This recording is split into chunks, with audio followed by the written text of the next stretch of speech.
Happy Sunday, everybody. Steve here. So I appreciate all the birthday, the well wishes from last week, and 54 feels like 54. 50 is the new 30. Is that what they say? I had a lot of kind wishes from many of you, and I did get some notes and calls and things from Arlene and the kids, and I got a note from Will, who's currently deployed. He's my second son, the turkey leg guy from Mom's video, but he is deployed right now in the Mediterranean with the Navy, flying helicopters. There's a picture of him that he sent, and he's doing well. Of course, there's worse places in the world to be deployed to. I'm here to tell you. So he's got a pretty good deal going on in the Med right now, but he's busy, keeping busy. And I was thinking about him, and it reminded me of a story when he was a kid. And we lived in Charleston, and Will has been he's always been very conscientious and very duty bound. And when we lived in Charleston, this was late 90s, we were there, and Will, he was looking for stuff to do, and I would, I remember one day I would get the newspaper at the time, and they would deliver it, and they'd wrap and they'd throw it at the end of the driveway, and I'd go out and get it. And that was one day I was like, Will, would you mind going to get that for me? And he went out and got it, and I was like, you know what? I'm going to give him a little something to do. Give him some purpose, right? That's our, man needs purpose, right? Man needs something to do, a task. And so I said, Will, would you do me a favor? And would you, every morning, that would be your job. You'd go walk out and bring the newspaper in for me. Would you do that? He's like, oh yeah. He was all excited about it. And we used to, the way our house was, our bedroom, we could look out the window and we could see our driveway. We had a carport, and the driveway would come out to the street, and we could watch them go. So we'd hear, it'd be 8:00 in the morning. We'd hear little padding feet, and he was faithful every morning. I mean, that was his job, and he was going to do it. And we'd hear the door unlock and open up, and we'd see him walk out in his little Batman pajamas, and he'd walk down the driveway. Well, we had an oak tree over the driveway, and there were always acorns all over the driveway. And it was like somebody walking through a minefield watching him. And Arlene and I would just look out the window and look at him. I was so proud of him. Every day he was always responsible going to do that. And if I ever got up earlier and I'm like, okay, I really want to read my paper, and I would go out earlier and get it. He didn't like that. He didn't like that one bit. He'd get upset with me because that's a job, and I'm taking his job away. It always made me smile and laugh. I was always so proud of him, and he's always been that way. Very conscientious, doing his job, and he's doing that now with the Navy. But I was thinking, it got me thinking about that. About what is our duty as Christians, and I was looking through some verses, and I was looking in, peepers on here, in Colossians 3, verse 22 through 24, and it says, bondservants, obey in all things your masters according to the flesh, not with eye service as men pleasers, but in sincerity of heart, fearing God. And whatever you do it heartily as to the Lord and not to men, knowing that from the Lord you will receive the reward of your inheritance, for you serve the Lord Christ. Now, I don't think that this is an advocating for slavery or bond service or anything like that. I think, when you take it as a whole and look at it, I mean, we're servants, aren't we? Servants of God. And so I take a look at that. I mean, in context, looking at that, to me, I mean, we're to do all things as unto the Lord, not as unto man. Meaning, I'm not going to just do this because you're watching. I'm going to do this because it's the right thing to do. That's the way I've always looked at this verse. and gone and tried to go about my work on this earth, and my job is to, like God's watching. And of course, that's also a witness, and the way I do things is a witness for Him, because I'm a Christian, and I do these things, right? So I think about that. It's doing what's right as unto the Lord. That's our duty. And I looking at Ecclesiastes, last chapter of Ecclesiastes, this is Solomon talking, and in verse chapter 12, verse 13, let us hear the conclusion of the whole matter. Fear God and keep His commandments, for this is man's all. To fear God, to respect God, to love God, to hold in awe of God, and keep His commandments, to do His will. That's what we're to do, So I was floating around looking at that, and then I'm looking at, and I just finished the book of Luke, and in Luke 17, this is interesting now. So doing His commandments, doing the things He would have us do, right?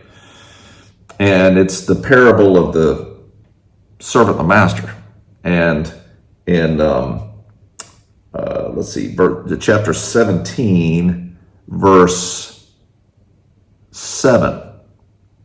And which of you, having a servant plowing or tending sheep, will say to him when he has come in from the field, come at once and sit down to eat? But he will not rather say to him, prepare something for my supper, gird yourself and serve me till I have eaten and drunk, and afterwards you will eat and drink. Does he thank that servant because he did the things that were commanded him?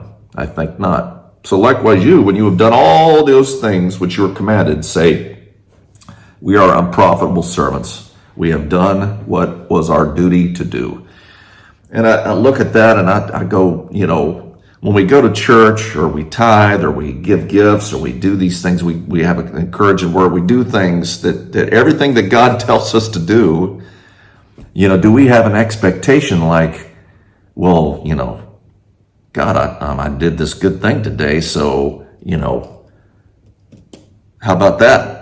And the Lord's saying, you did what you were supposed to do.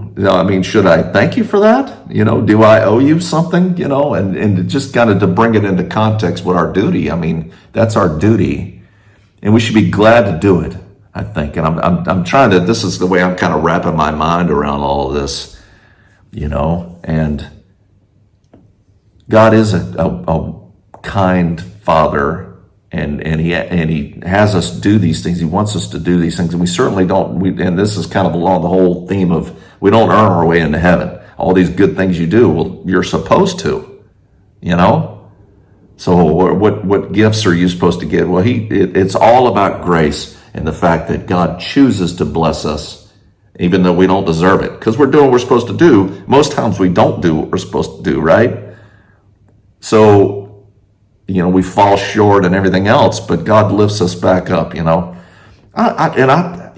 read this, and it's important, I think, to take it in context, and I think everything has a meaning. And if you look at chapter 17, and it talks about, the first part of it, the first section, verse 3 and 4, talking about, Jesus was talking about forgiving.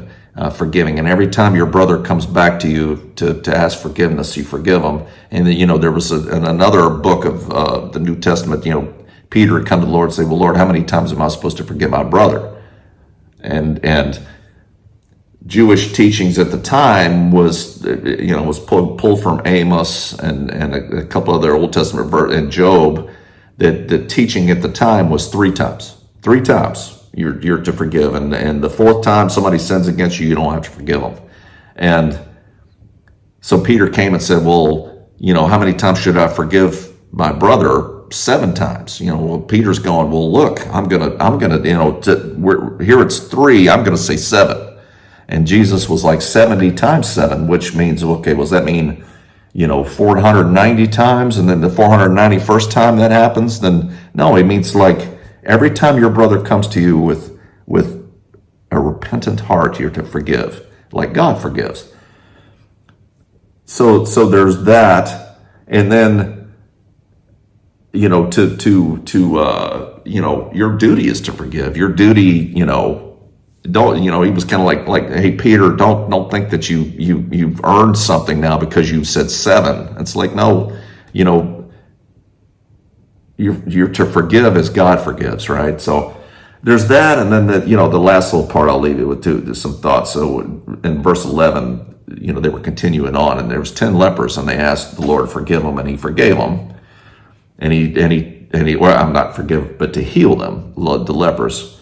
So when He saw them, He said to them in verse 14, "Go and show yourselves to the priest." So they got up, took off. And as they went, they were cleansed. And I can just imagine the group walking down the street, and they could probably feel the tingling, whatever. They're like, hey, we're cleansed. And the law required at that time that when you overcame leprosy, you'd show the priest, and then he would call you cleansed. That was the requirement. So 9 of them went.